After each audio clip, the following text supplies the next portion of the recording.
विधान के that I will अनुच्छेद 226 और 27 के अधीन You are reading in Hindi. Do you think that I will understand? Why you want to read unnecessary? तो हुजूर यही तो रोना है, हम भी अंग्रेजी नहीं समझ रहे हैं ठीक से। Good. No, I have Full rejected your petition. नहीं रिजेक्टेड तो फुल बेंच के लाइट में हुजूर रिजेक्ट कर दिया। With reference to 138 full only. Bench Hindi के पक्ष में है।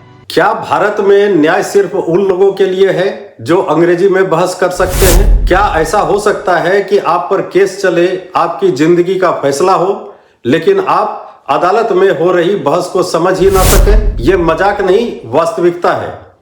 कुछ महीने पहले पटना हाई कोर्ट में एक अजीब सी बात हो गई। एक वकील साहब हिंदी में दलील दे रहे थे। जज साहब ने कहा, इंग्लिश में बोलिए, मुझे हिंदी नहीं आती। सोचिए, बिहार की जमीन पर बिहार के नागरिकों के बीच अदालत में न्याय की भाषा अंग्रेजी। तो सवाल उठता है, ये न्याय किसके लिए है? नमस्कार, मैं हूं डॉक्टर गौतम पांडे और आप देख रहे हैं जीपीएन बिहार, सच्ची बात सटीक विश्लेषण। कहावत है, कानून अंधा होता है, पर भारत में कानून शायद थोड़ा बहरा और विदेशी भी है। संविधान का अनुच्छेद 348 कहता है, सुप्रीम कोर्ट और हाई कोर्ट की भाषा अंग्रेजी होगी। यानी बहस भी अंग्रेजी में, रिकॉर्ड भी अंग्रेजी में और फैसला भी अंग्रेजी में। राज्य चाहें तो अपनी भाषा का इस्तेमाल कर सकते हैं, लेकिन एक शर्त पर। और शर्त क्या है? राज्य सरकार प्रस्ताव भेजे, राष्ट्रपति मंजूरी दे, लेकिन अंग्रेजी का रिकॉर्ड रखना अभी भी जरूरी है। तो सिस्टम कहता है, भाई राज्य की भाषा बोल लो, लेकिन अंत में अंग्रेजी ही असली है। अदालत में बहस वकील साहब करते हैं, जज साहब सुनते हैं, लेकिन फैसला किसकी जिंदगी बदलता है? आरोपी की, पीड़ित की, पक्षकार की, परिवार की। क्या वह समझ पाता है कि उसके ऊपर क्या कहा जा रहा है? ज्यादातर मामलों में नहीं। मुद्दई और मुद्दालय को कुछ समझ में नहीं आता। तो फिर क्या अदालत वकील और जज के लिए है या उस नागरिक के लिए जो वहां न्याय मांगने आया है? देश में कितने लोग अंग्रेजी समझते हैं? भारत की आबादी है लगभग 140 करोड़। अंग्रेजी को फ्लुएंटली बोलने वाले कितने होंगे?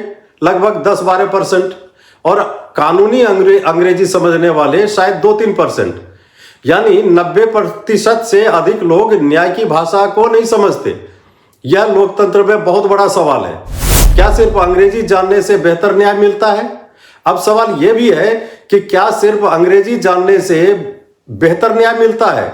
इसका जवाब भी है नहीं। न्याय भाषा पर नहीं, तर्क पर चलता है, लेकिन भाषा तर्क तक पहुंचने का रास्ता है। अगर रास्ता ही अवरोध हो जाए तो न्याय का दरवाजा आधे देश के लिए बंद हो जाता है। अब एक नजर दुनिया के दूसरे देशों की अदालती भाषा पर डालते हैं। भारत जैसे बहुभाषी देश से ज्यादा भाषाएं यूरोप में है, लेकिन ईयू कोर्ट में 24 भाषाएं मान्य हैं। अमेरिका में द्विभाषीय अनिवार्य है। जापान, फ्रांस, जर्मनी, रूस सभी अपनी भाषा में न्याय देते हैं, लेकिन भारत कहता है न्याय अंग्रेजी में ही मिलेगा। समझो या मत समझो, बहस सिर्फ अंग्रेजी बनाम हिंदी की नहीं है।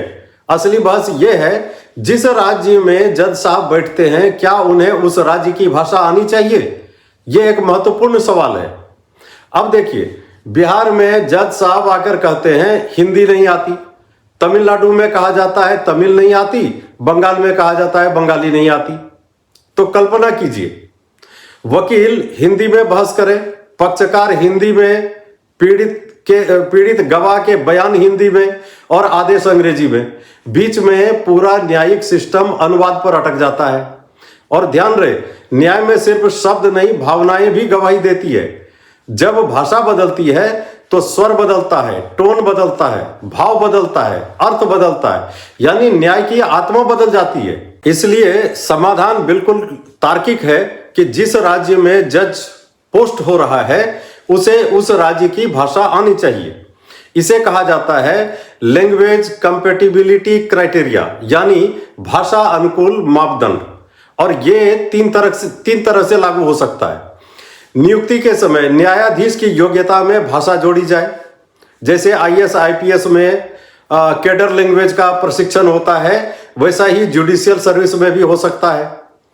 पदस्थापन के समय हाई कोर्ट जजों की पोस्टिंग उसी तरह की जाए जैसे प्रशासनिक कैडर में होती है। 6 से 12 महीने का प्री पोस्टिंग भाषा प्रशिक्षण। वैसे भी ये आर्मी में होता है, विदेश सेवा में होता है, पुलिस में होता है, आईएएस में होता है, तो न्यायपालिका इससे बाहर क्यों? अब यह सवाल भी जरूरी है कि इसका विरोध कौन करेगा और क्यों करेगा।